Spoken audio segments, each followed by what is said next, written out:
Hello beautiful soul, welcome back to my channel. This is my channel. I'm from Japan, Kabayan Gemini. This reading is for you. Tingnan natin na iyong October 2025. Maraming salamat muna sa mga subscriber, new subscriber, cross-watcher, at sa mga bagong pasok dyan. Welcome na welcome kayo sa bahay ni Ate Aimee. Salamat din sa nakakataba na po sa inyo mga comments, syempre. Sa mga nagpa-personal reading, sa Empress. Maraming salamat po. Kung gusto niyo na energy niyo lang talaga, ang gusto niyo makuha natin, all the details is in description below. Pakicheck na lang para sa iyo, Gemini, October 2025, ano ang ipapakita sa atin ni Universe. Wow, Diamond. Oy, handcuff. Ala, patay tayo dyan. More of the deck is the Rose. Okay. Sa nakita ko sa iyo dito, magkakaroon ng pagbabago in life. No? May mga new idea, may mga opportunities na darating sa buhay mo, syempre. May mga gustong baguhin o mga kakaroon ng pagbabago. Tingnan natin.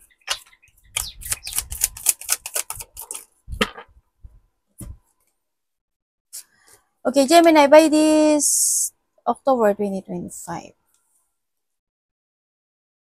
Nakita ko sa iyo is magkakaroon ng mga decision making, no? Yung mga pag-iisipan. Marami kayong isipin, marami kayong gustong gawin, marami kayong gustong makamit. This ano ba dito? October 20. No, nabablang ko si ate. October 2025, ayan. And magiging very devoted ka to success, something into your life. Ang nakita ko sa'yo dito. And then, syempre, may mga tao pa rin na magbibigay ng suporta o pagmamahal sa iyo. Or vice versa tayo, no? Sa nakita ko dito. Magkakaroon ng mga pag-uusap sa mga iba't ibang bagay sa buhay. Maaring nahandin yung sitwasyon sa maaring iba sa inyo is pangarap na may mga, either iisipin mo siya o magkakaroon ng pag-uusap related sa bahay, gusto ko magka-business, kung ano ganito, ganyan. May mga wishful thinking ka na iisipin. This, palagi mo naman ang iisip actually yun, no? Pero this time is, huwag kang magmamadali. Ang pagkaanahan mo lang, ang pagkaingatan mo lang is, huwag kang masyadong magmadali sa mga decision making mo, ha? Kahit na marami kang gustong isipin, gusto mong wishful thinking na want to success in life is, you need to be patient. Mag-trust ka sa intuition mo para hindi ka magkamali sa mga decision making mo in life, ano? Pag-isipan mong maiki. Yan. May mga celebration ako nakikita sa'yo. Yan. Hindi siya ganun kalaki, siguro small lang siya or konting achievement ang nakita ko. At least meron pa rin, di ba? May mga celebration, gathering, pregnancy sa iba, maari. No? Or thinking about pregnancy, maaring ganun. O mga celebration. Yan, may mga magkakaroon, mga joy, collaboration, iba't ibang tao ang nakikita ko na sa iba sa inyo, mga iba't ibang tao makakasalamuha or iba sa inyo is maraming tao kayong kakausapin. Yun ang nakikita ko sa iba.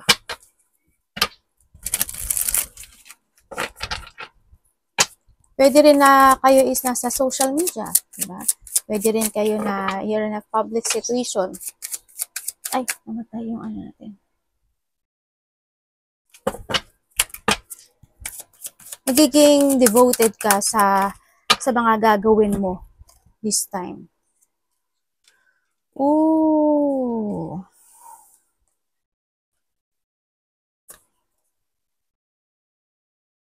Okay, by this October, dito sa October, malaki ang magbabago sa buhay mo.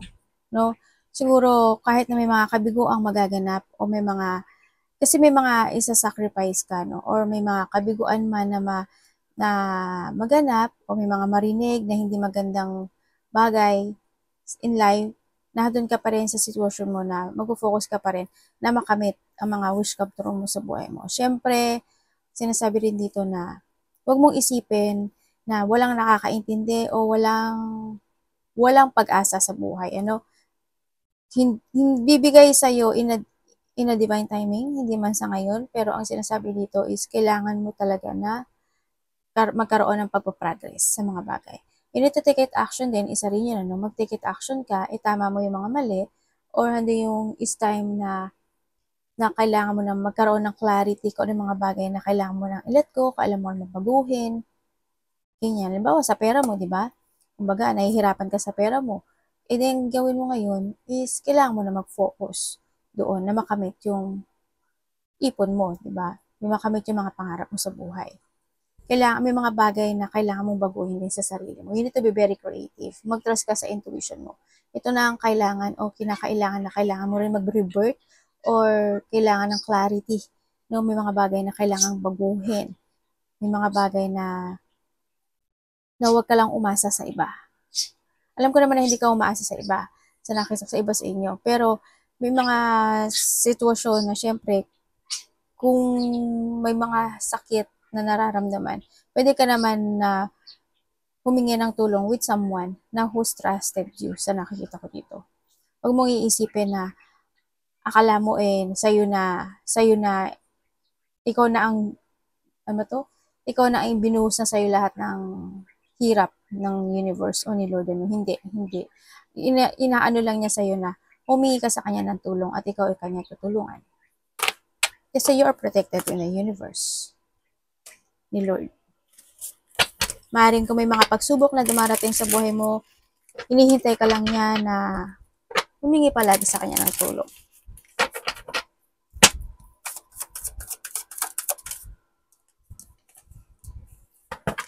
Oh, okay.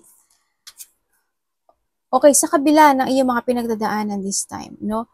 Sa kabila ng iyong mga pinagdadaanan this time, is pilit ka pa rin nagpapakatatag sa buhay. Maaaring you're related to a fire sign, no? Aries, Leo, Sagittarius, kasi marami siyang fire sign. Actually, marami naman dito.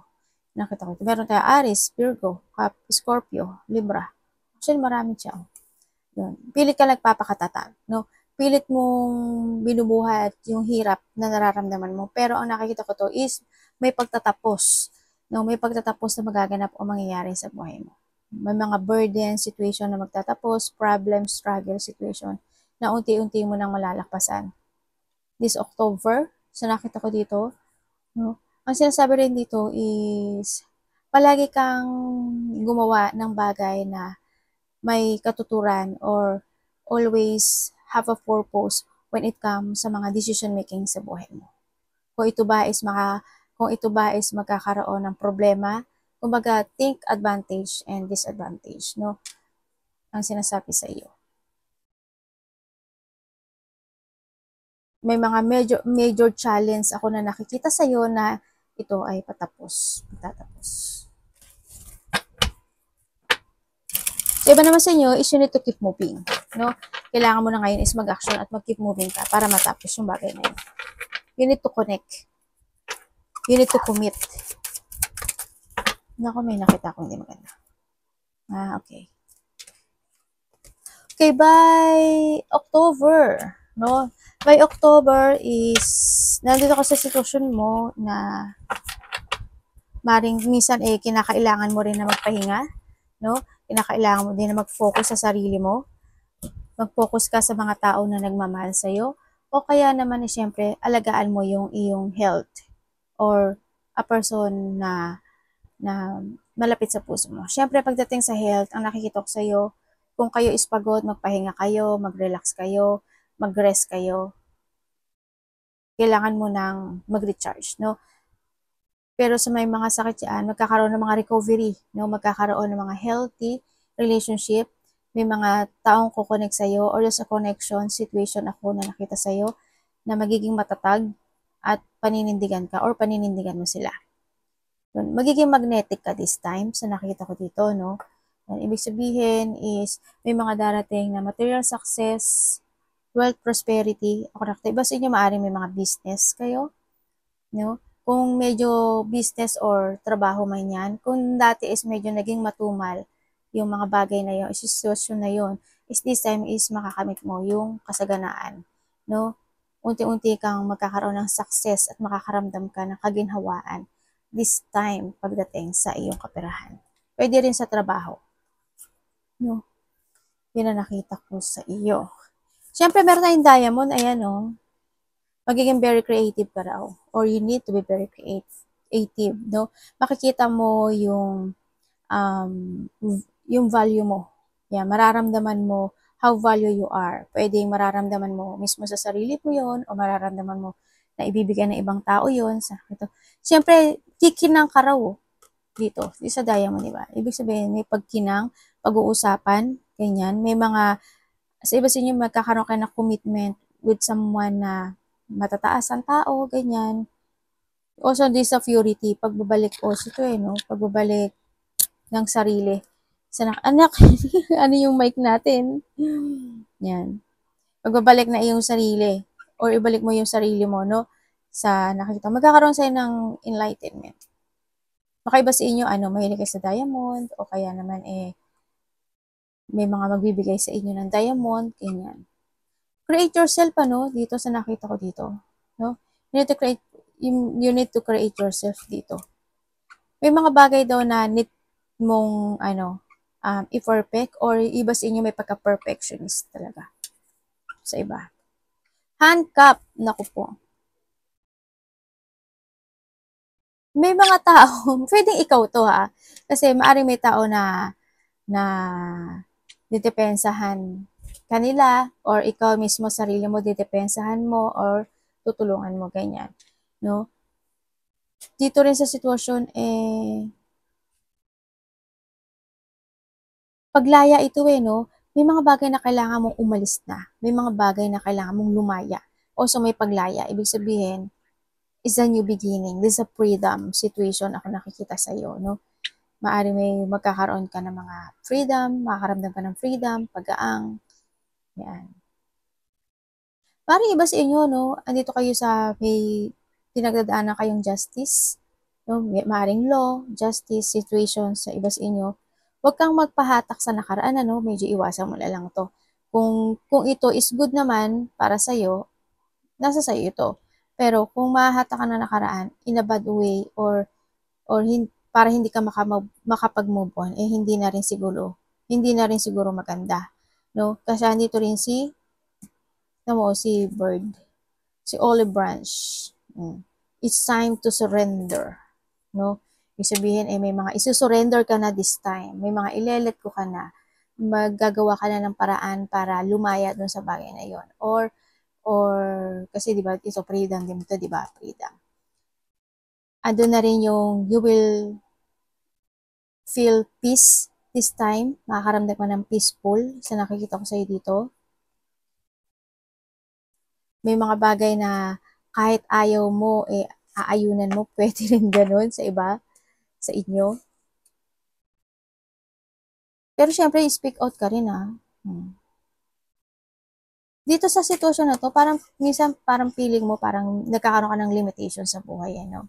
Parang feeling mo wala kang boses para ihayag yung nararamdaman mo, ganyan. Parang siguro magpipigil ka this time din, no? By this October, baka magpigil ka ng mga gusto mo, yung emotions mo, ganyan. Dito. Ito si ano to Alam mo ano to simbahan to, yung alam ko Baka iba sa inyo mahilig kayo mag-yoga, mag-exercise, ganyan. Mahilig kayo pag-meditate, yan. Siguro ito na rin yung time na kinakailangan is try to pick it balance. No? Huminga ka rin minsan. No? Kung nandito ka sa sitwasyon mo at gusto mo makamit yung bagay na sitwasyon sa buhay mo, siguro di sa time na mag-rest ka, mag-meditate ka, kung iba sa inyo, di mag-yoga kayo, no? Ito yung time na kailangan ng mag-take a break or you need to heal your inner child, no? Sa iba sa inyo. Magkakaroon din kayo ng reflection also from the past situation. Yan. Pagpapahinga, no? Pahingahin mo yung utak mo, pahingahin mo yung sarili mo sa mga bagay na makapagpapagulo sa'yo. Lalo na pagdating sa mga problema na iniisip, no? Andun ka, nagpapakatatag ka. Ngayon, gusto mo na ng peace sa buhay mo, sa nakita ko dito. Ito na yung time na let go the past. Kailangan mo na kung 1.0 ka this is a time na kailangan mo ng 2.0 this time sa buhay mo, no? Mag-focus ka sa buhay mo. We have the 4-4. 1, 2, 3. Tatlo yung 4 mo, no? Start a new beginning in life. Focus on yourself. Structure yourself. And rebuild yourself. ilaya mo yung sarili mo sa sitwasyon mo, kailangan mo na ngayon is you need to use your head way making a decision making this time sa nakita ko dito. I-heal yung mga dapat i-heal, no?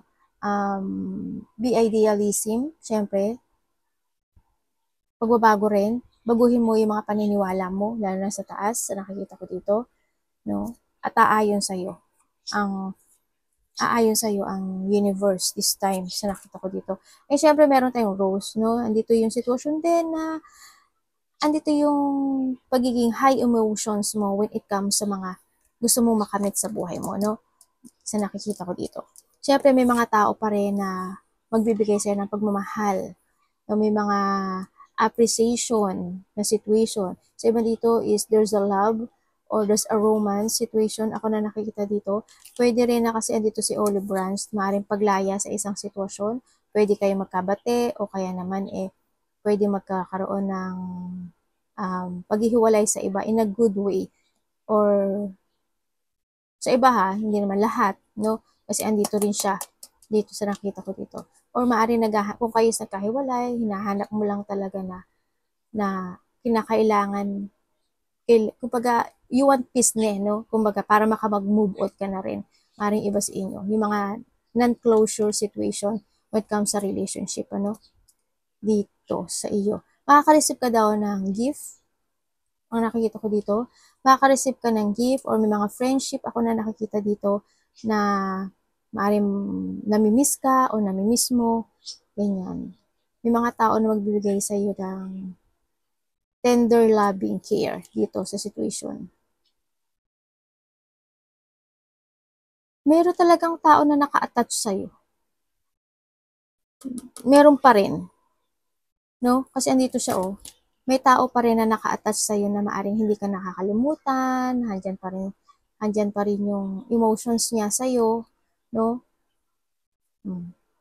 Kumbaga naka-ano pa siya sa iyo, naka-posas pa siya. Kumbaga yung isa lang ang kumawala pero yung isang naka-posas pa, hindi pa nabubuksan. May mga tension pa na hindi pa nasusolusyonan this time sa nakikita ko sa iba sa inyo, no? Kasi may mga gusto ka rin baguhin sa sitwasyon mo No, humiling ka sa taas, sa nakita ko dito.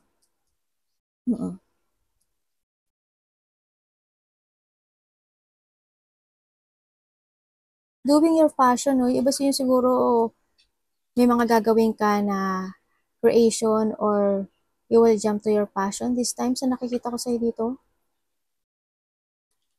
Mas gawin mo yung mga hindi mo pa nagagawa, ano? Gawin mo yung mga hindi mo pa nagagawa, try new things sa iba sa inyo, no? Kasi andito rin si Juan, no? I-try mo yung mga bagay na sa tingin mo is makakagot para sa'yo. Yun na nakita ko dito. Mag-going forward ka lang sa sarili mo, Arigato namaste, God bless.